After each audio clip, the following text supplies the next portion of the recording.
didn't even have my mic. How's it going? I hope you guys are good. Welcome to Resistance Live. It's the 15th of January, 2025. We all need as much humor as we can get these days, so that was hysterical. Thanks for being here. I have been watching the confirmation hearings, you guys, and I just, I don't know. I know a lot of you are skipping them for good reason.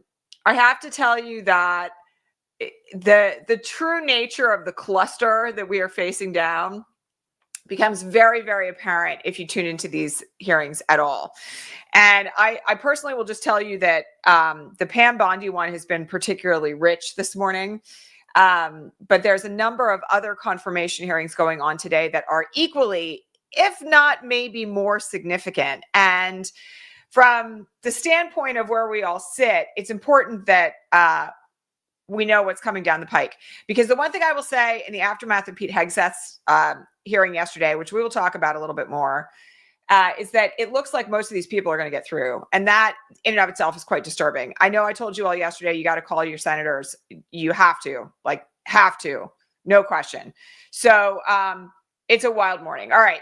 Before I get started really on it, I'm wearing today a cream colored shirt. I have a brown cardigan over top of it because it's freezing here today. My hair is down. I'm a pink skin, green eyed, dirty blonde haired woman. I have a pair of thick gold hoops in, and I'm in my office in front of my bookshelf and my cart with all my beautiful paintings on the back of it. Thank you to Sarah Guthrie, the artist who did the cover of my book, which is also over here.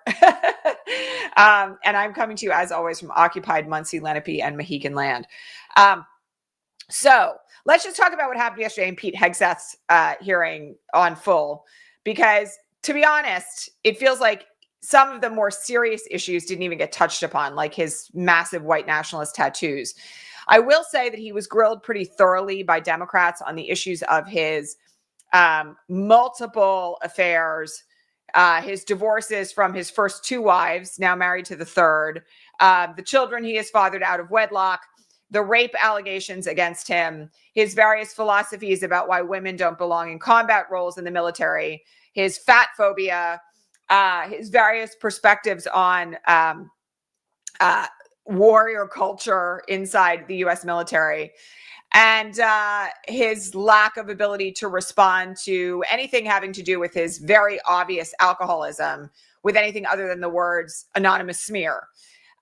So none of this bodes very well. And unfortunately, I have to say that even some of the Republicans who we thought might be against him seem to be coming out in favor of him in the aftermath of that, including but not limited to Joni Ernst, who was a victim of sexual assault herself.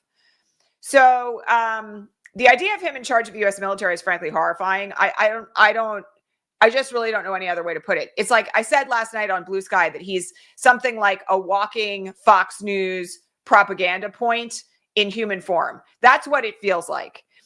Everything that he said was performance. He doesn't really have any experience. He was wildly humiliated by senators on that committee, including by Tammy Duckworth, when he couldn't even name the countries that are in ACTIVISM, which is a component of international organization on military fronts. And on the whole, the performance was just quite horrifying. And still, there are senators who are just willing to throw all of that to the side in favor of just confirming whoever Trump puts up. And unfortunately, that seems to be what's happening this morning in Pam Bondi's confirmation hearing as well. This morning, she has refused multiple opportunities to say that Donald Trump lost the 2020 election.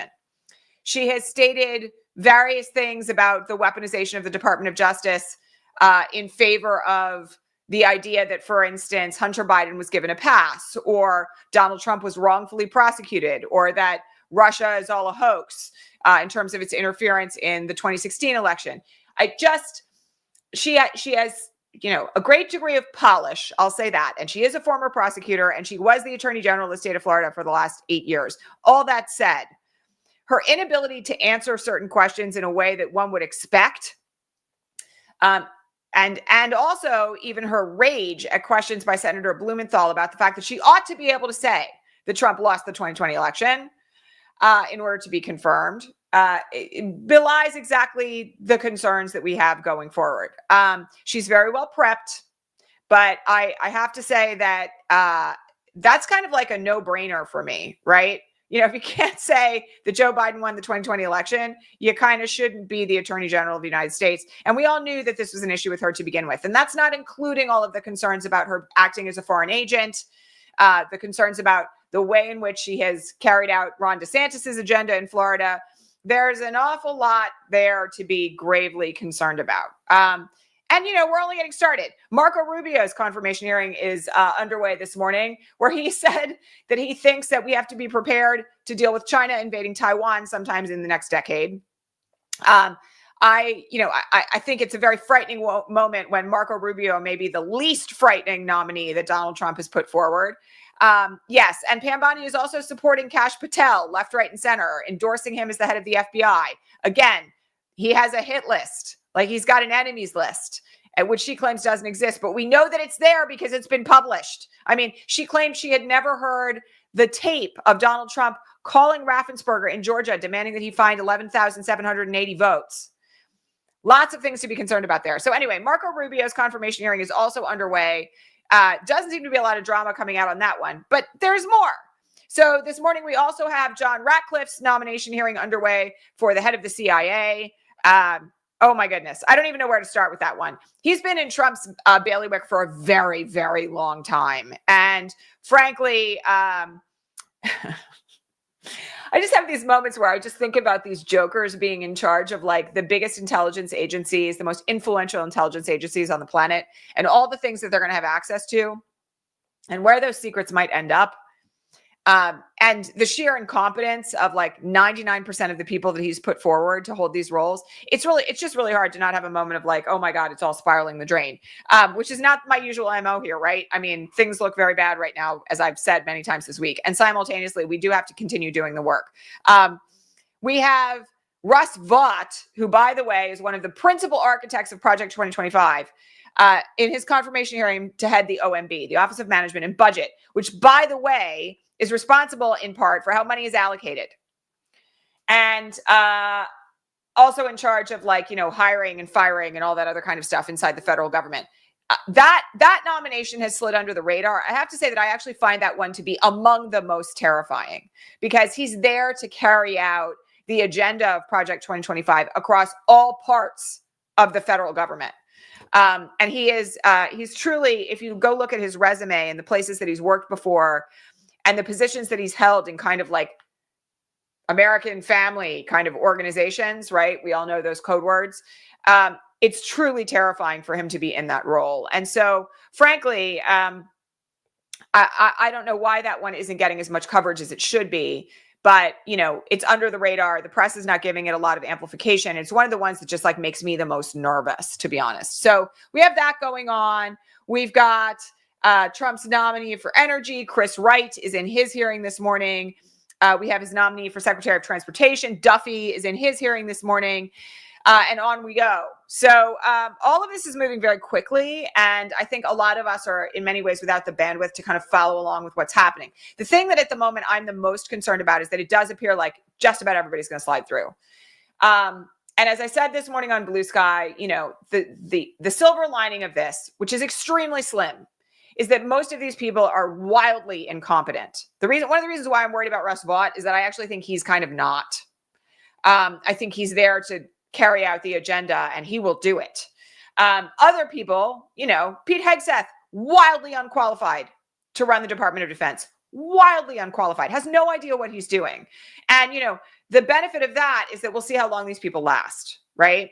And the flip side of it, I know a lot of people don't take a lot of comfort in this, but it might not be as many lives as we would lose or as many lives damaged and ruined as we would have with competent people running these agencies.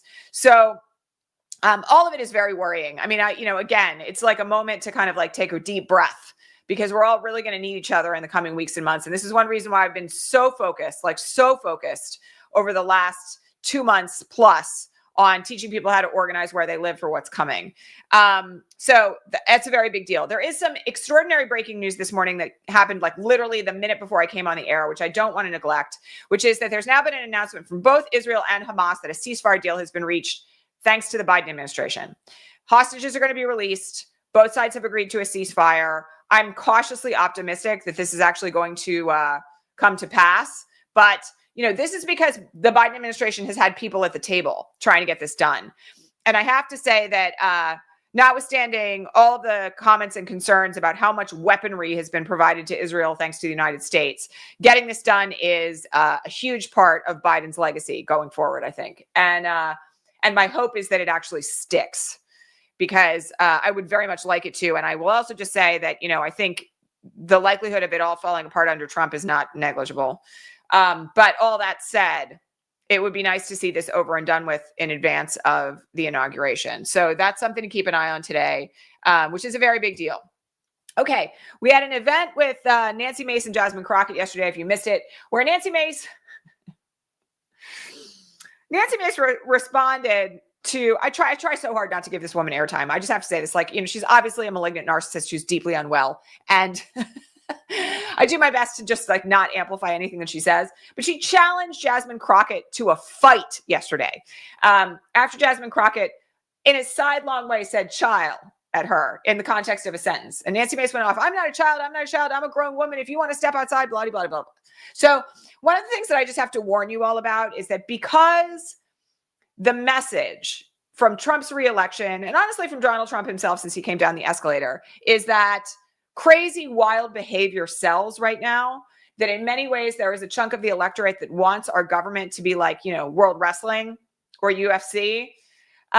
We should expect to see a lot more of this kind of stuff in the coming days and weeks. And, one of the things that I am just wanting everyone to be aware of is that, of course, the more that we amplify people who behave like this, the more they're going to do it.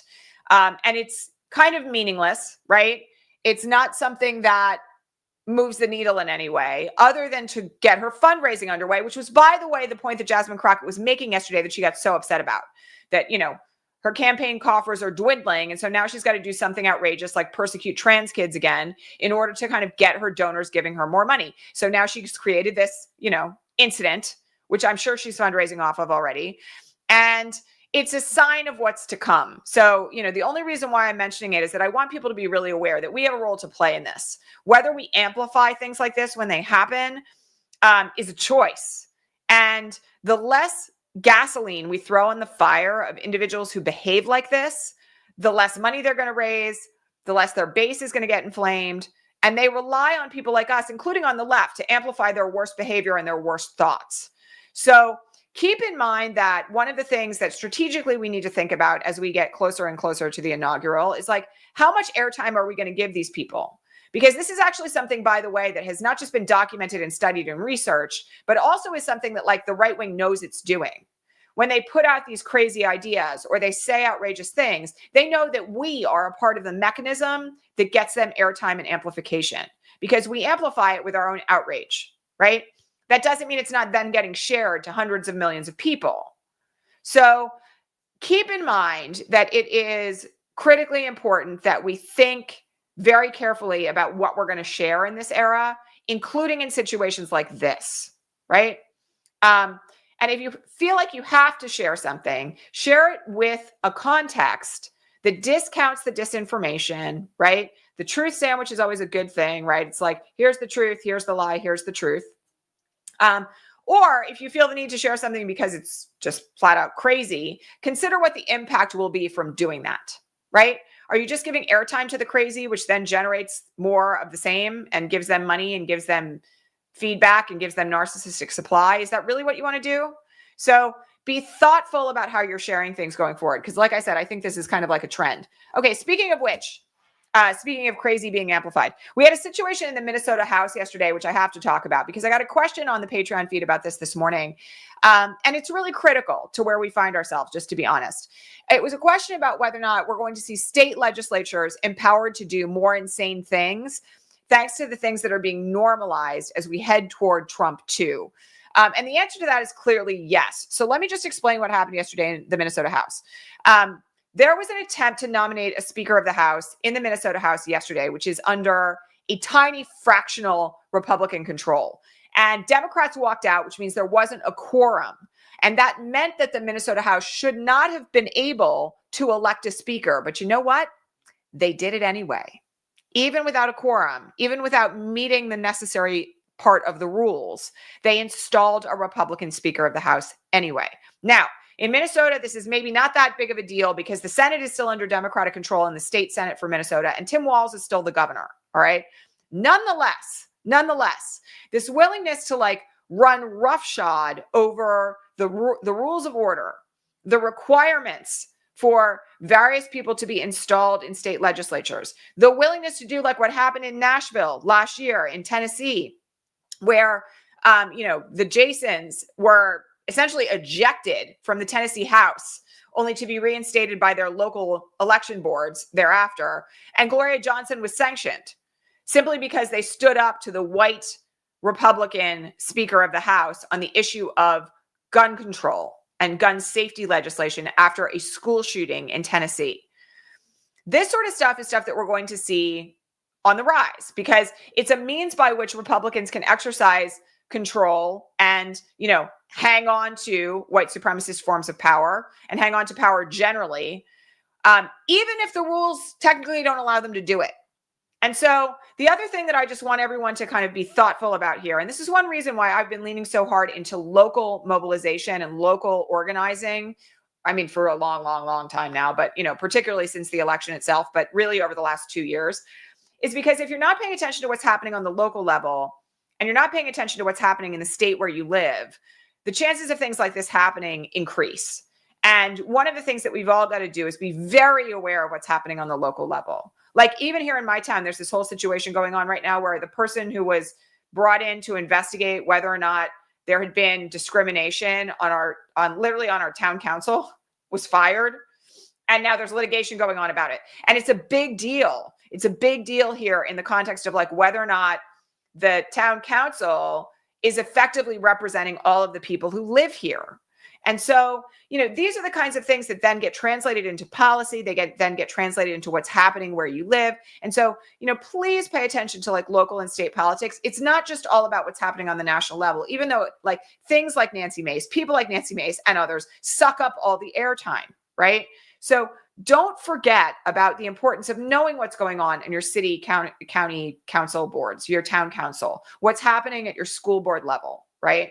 All of these things are really critical things that impact your life. And then, of course, what's happening in your state legislature. Because, by the way, the more you know about these things, the more critical you will be when there's another election cycle. Like we already had our first state election cycle since the 2024 election in Virginia, where Democrats retained control of the House. So, we've got a lot of work to do that is not just electorally based, but it is really critical right now that you pay attention to what's happening where you live. Okay.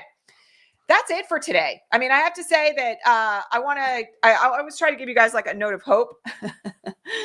And the only hope I can offer today is like the flat incompetence. Like I said, I'm watching all this stuff and I'm really feeling like that's the only silver lining I can give you guys today. We are now 5 days from the inauguration. And the one thing I will say is that I am deeply encouraging all of you to do something as an act of service. It's MLK Day. Please do not fall for this stuff that like just turning off your television set or wearing black on that day is activism or enough. Like it's really not. If you're not already engaged in organizing where you live, please take the opportunity on Monday to do something that is an act of service. I feel very strongly that we've got a bunch of people out there right now who seem to think that just like performance is action, and it's not. And I happen to agree with Mariam Kaba on this, who was talking about it yesterday. We've really got to make an effort right now to do things, like actually take action to save lives and create safety and get people organized and make sure that like, the most marginalized people among us are protected. So please do something, on Monday. All right. I will be watching the inauguration on Monday. I will not be broadcasting on Monday just as a preview because it is MLK Day and my kids are off from school and there's action items going on for them as well. But we'll have the full blow by blow on Tuesday's broadcast. All right. Okay, everyone, have a great day today. Try to kind of like chill out and not be too horrified. I know it's really hard right now. And I will catch you all here tomorrow at regular time. All right. Lots of love, everybody. Sorry for the glitch at the beginning, and I'll catch you all here real soon. All right. Bye.